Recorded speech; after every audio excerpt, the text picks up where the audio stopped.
Sir, dami na mo nang diniscuss. Let's go with the details. Let's talk about NCLEX USA. No, ano ba ang dapat nating malaman?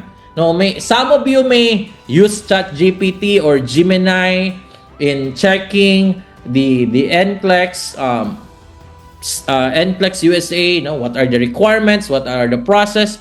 What are the procedure? No, but there are a lot of details that you need to know. No, hindi po basta-basta madali ito. Baka magkaroon tayo ng complication as we move forward. No, good thing about with NASHA, we have a direct communication with the Board of Nursing in the US.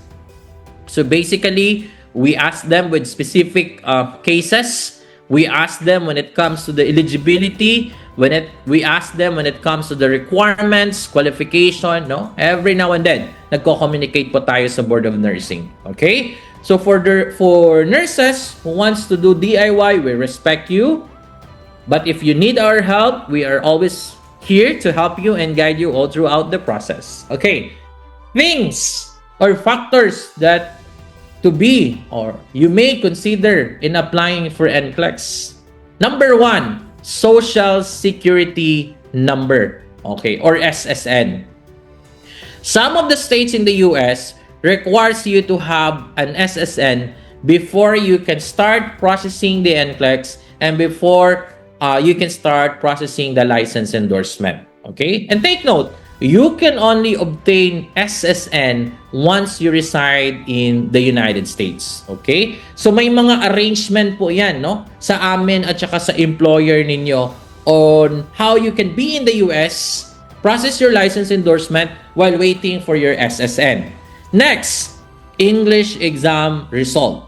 So some of the states requires you to have an English exam before you can start the license endorsement or the NCLEX. And take note, the validity of the English exam is only valid for 2 years. Okay? And nursing-related work experience. So ito, napaka-recent nito, no? Ang daming states sa US ngayon, nag-update sila ng policy nila. And they are particular when it comes to the nursing-related work experience, no? Yung number of months, number of hours, yung years, no? Dapat within a specific time frame.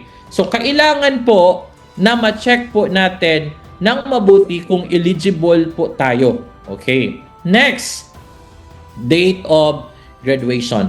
Let's say you graduated more than 10 years ago. Wala kang work experience. No? 10 years ago, tatanungin ka ng Board of Nursing, Sir, Ma'am, you need to explain or you need to provide a work experience or magkakaroon ka ng deficiency kasi ano ang ginawa mo more than 10 years, wala kang work experience, and then you are applying for license endorsement. So we solve cases like that, no? Yan yung importance ng assessment para malaman natin if eligible ka or hindi. Next is application validity. So different state, different application validity, home country license, no? So some of the states requires you to have the home country license. Some of the states hindi naman nagre-require. Sir, nag-apply ako ng New York. Hindi require ang PRC. Ngayon, magpa-process ako ng visa screen. Hinahanapan ako ng employer ng local license verification. Ano po ang gagawin ko?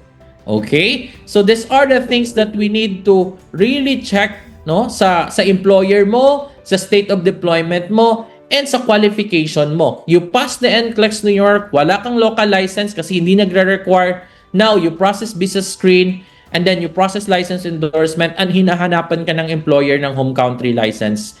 Mahirap yon. Okay? Next is processing time frame. So, different state, different processing time frame. No? So, dapat alam din natin yan. When we process license endorsement, tinatanong talaga namin ang employer kung kailan ang deployment nito, kailan ang alis nito, kailan ang flight schedule nito para po ma-timing at saka ma-tansya natin kung kailan tayo magsisimula ng license endorsement process.